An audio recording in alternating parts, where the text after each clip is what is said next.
In a little village, a man named Alex grew up in a loving and caring home. Over the years, he witnessed friends and family struggle with illness, heartbreak, and hardship. One day, he asks himself, if life is filled with pain, why do we bring others into it? After much thought, he decides that the kindest act he can do is to break the cycle by not having children of his own.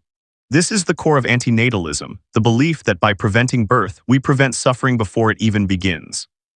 So would it be better never to have been? In the words of David Benatar, one of today's most well-known antinatalist philosophers, while good people go to great lengths to spare their children from suffering, few of them seem to appreciate that the one and only guaranteed way to prevent all the suffering of their children is not to bring those children into existence in the first place. Antinatalists believe that bringing new life into the world is morally questionable, because existence is filled with suffering, so instead of creating new life, they argue that choosing not to have children is the most ethical way to prevent suffering.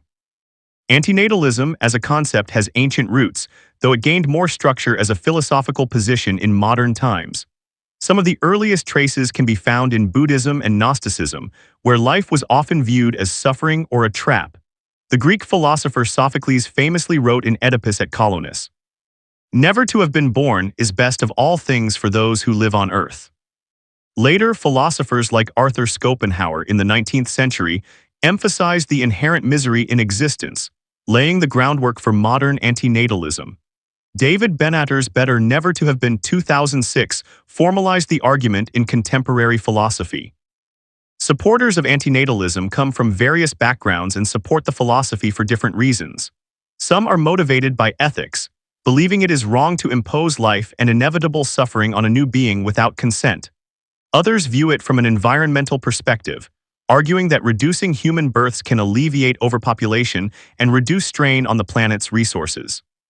Additionally, some follow antinatalism due to personal experiences with suffering, feeling that existence is more pain than joy.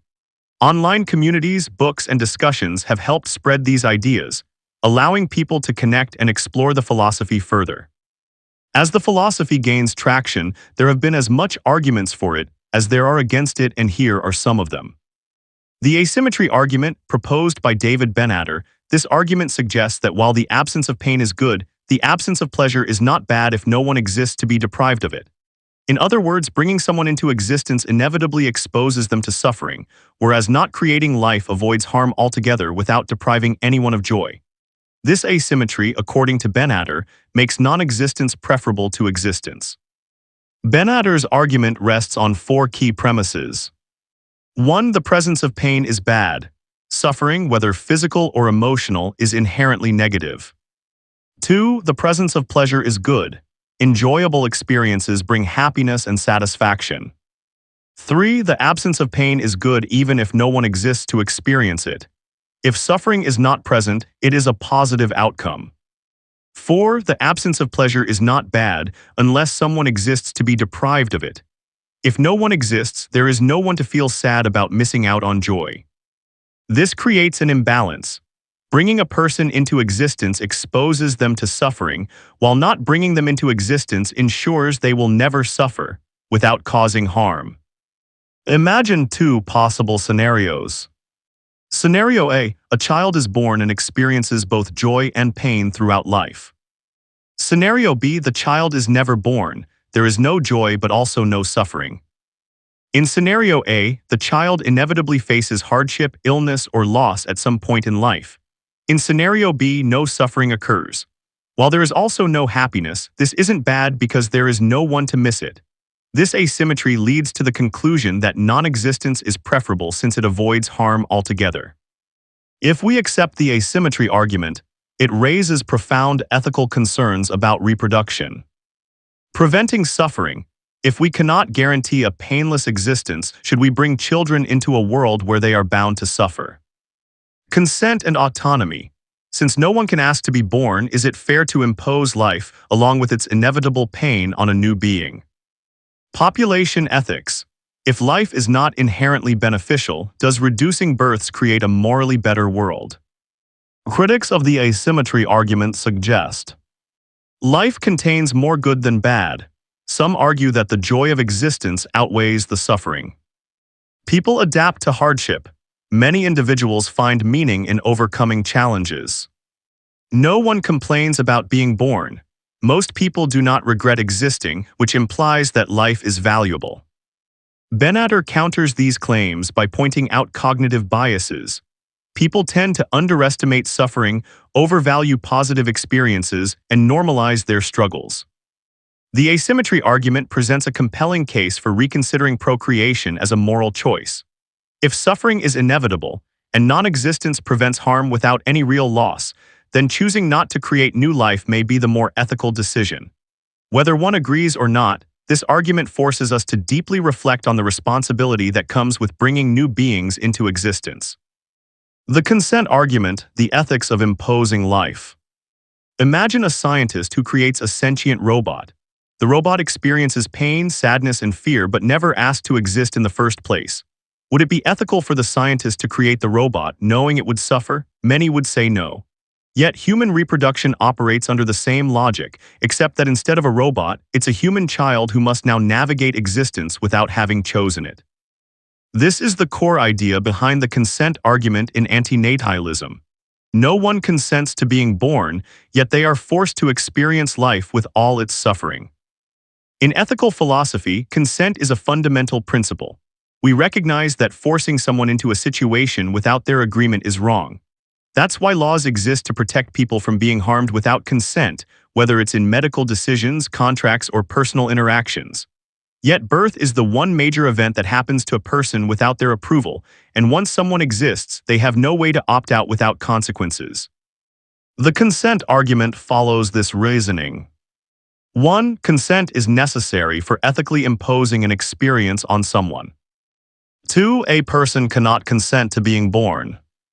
3. Life includes suffering, which is imposed upon the person without their approval.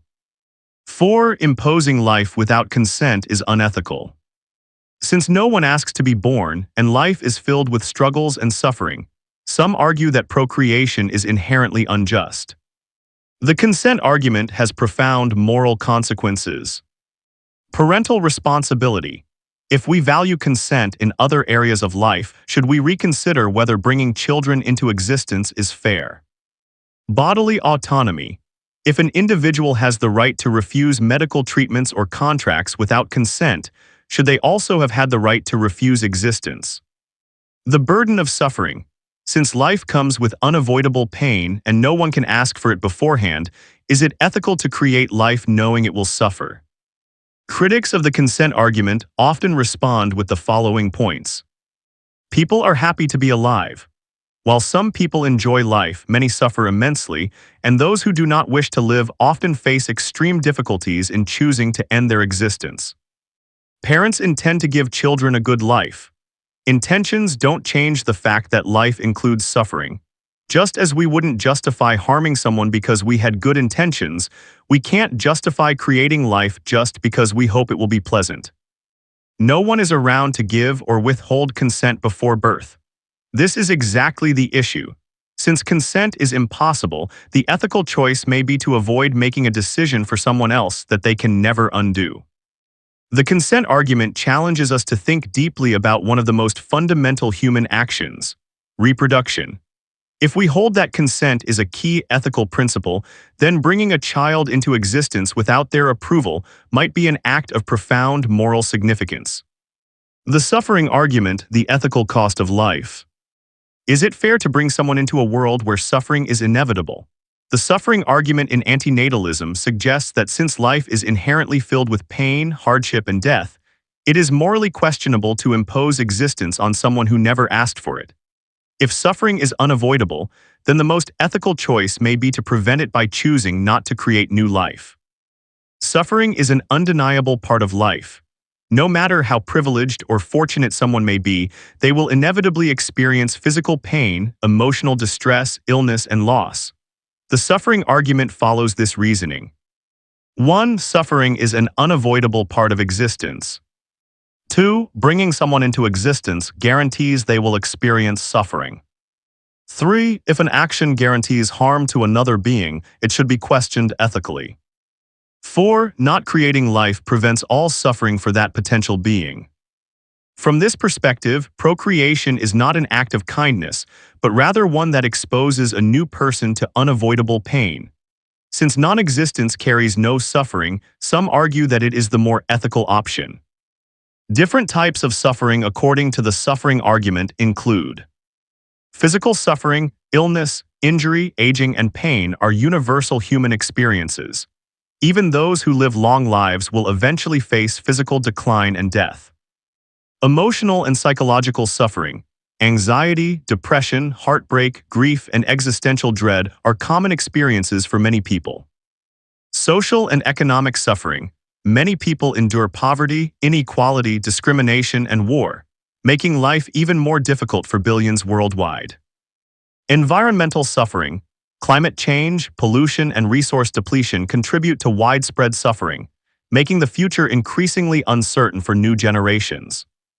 Many antinatalists argue that choosing not to procreate is an act of compassion. By not bringing someone into existence, we prevent them from experiencing harm entirely. Critics of the suffering argument argue that life also includes joy and happiness. While this is true, the argument does not deny the existence of pleasure. It simply points out that suffering is unavoidable and some may not find life worth the pain. People adapt to suffering. While humans are resilient, this does not justify imposing suffering on someone who had no choice in their existence. Most people do not regret being born. This may be due to cognitive biases, societal conditioning, or the difficulty of imagining non-existence. However, this does not mean existence is inherently good. The suffering argument forces us to confront a difficult truth. Life is filled with pain, and no one consents to being subjected to it. While many find meaning and joy despite suffering, the question remains, if suffering is inevitable, is it ethical to impose it on a new being? The environmental argument, the impact of procreation on the planet. Every new human being adds to the strain on Earth's resources. The environmental argument in antinatalism suggests that bringing new people into existence contributes to climate change, pollution, deforestation, and species extinction. Given the state of the planet, choosing not to have children may be one of the most responsible and ethical choices a person can make. The Earth has limited resources, and human activity is causing severe environmental degradation. The environmental argument follows this reasoning. 1. Each new human being has an ecological footprint. 2. More people increase demand for food, water, energy, and land, leading to environmental destruction. 3. Climate change, pollution, and resource depletion are worsening due to human overpopulation. 4. Not having children reduces environmental harm. By choosing not to procreate, individuals prevent further strain on the planet and reduce their contribution to climate change. The environmental consequences of procreation include carbon footprint. The average person in an industrialized country produces tons of carbon dioxide over their lifetime, contributing to global warming. Deforestation. More people require more land for agriculture and housing, leading to habitat destruction and species extinction. Water scarcity. Freshwater supplies are already overused, and a growing population only worsens the crisis. Waste and pollution. More humans mean more plastic waste, air pollution, and toxic chemicals entering ecosystems. Many antinatalists believe that the best way to protect the planet is to reduce human impact by choosing not to bring more people into existence. Critics of the environmental argument often say, technology will solve environmental problems. While advancements may help, technology alone cannot fully counteract overpopulation's effects on natural resources. People can live sustainably. While individuals can make eco-friendly choices, a larger population always requires more resources, making sustainability harder to achieve. A smaller population could harm the economy. Economic systems can adapt, but the environment may not recover from irreversible damage caused by overpopulation. The environmental argument challenges us to think about our responsibility to the planet. If we acknowledge that human activity is the primary driver of climate change, deforestation, and species extinction, then it follows that reducing the number of new humans is an effective way to limit further damage. Whether or not one agrees, this argument forces us to consider the ethical consequences of reproduction in an age of environmental crisis. Choosing not to have children may be one of the most powerful ways to protect the Earth. The psychological and personal argument, the burden of existence. Is life truly a gift, or is it a responsibility imposed on those who never asked for it? The psychological and personal argument in antinatalism suggests that life comes with inevitable mental and emotional challenges, many of which can be deeply distressing. Because no one consents to being born, and because existence often involves psychological suffering, some argue that bringing a child into the world is morally questionable. Human existence is filled with psychological and emotional struggles, ranging from existential dread to personal failure, grief, and trauma. The core ideas of this argument are: 1. Being born forces a person into responsibilities, pressures, and expectations they never chose. 2. Many people struggle with mental health issues, anxiety, depression, and emotional suffering. 3. Life requires constant effort to manage pain, uncertainty, and loss. 4. Not creating life prevents an individual from facing these struggles entirely. Rather than viewing birth as a gift, this argument sees it as an imposition, one that forces an individual into an unpredictable world filled with challenges they never consented to face. These psychological and emotional challenges in life include things like mental health issues. Depression, anxiety, stress, and trauma are common human experiences, and many people struggle with emotional suffering throughout their lives. Social and financial pressures. Expectations around career, relationships, and success can create deep psychological burdens. Existential crisis. Many people question the purpose and meaning of life, often feeling lost or unfulfilled. The certainty of death and loss. Every human must face the death of loved ones and eventually their own demise. For some, choosing not to have children is an act of compassion, preventing unnecessary psychological distress and emotional suffering. Critics of this argument might say, life is full of joy and meaning. While this is true for some, many still struggle with deep psychological suffering, and happiness is not guaranteed. People develop resilience. While resilience helps people cope with challenges, it does not eliminate suffering or justify imposing life on someone who never consented to it. Most people are glad they were born. This could be due to social conditioning or the difficulty of imagining non-existence, but it does not mean that existence is universally positive or desirable. The psychological and personal argument asks us to consider the emotional and mental weight of existence. This argument challenges the assumption that existence is always a gift, urging us to think critically about the ethical implications of bringing new life into the world. As we reach the end of this discussion, it's important to reflect on the deeper questions this philosophy raises.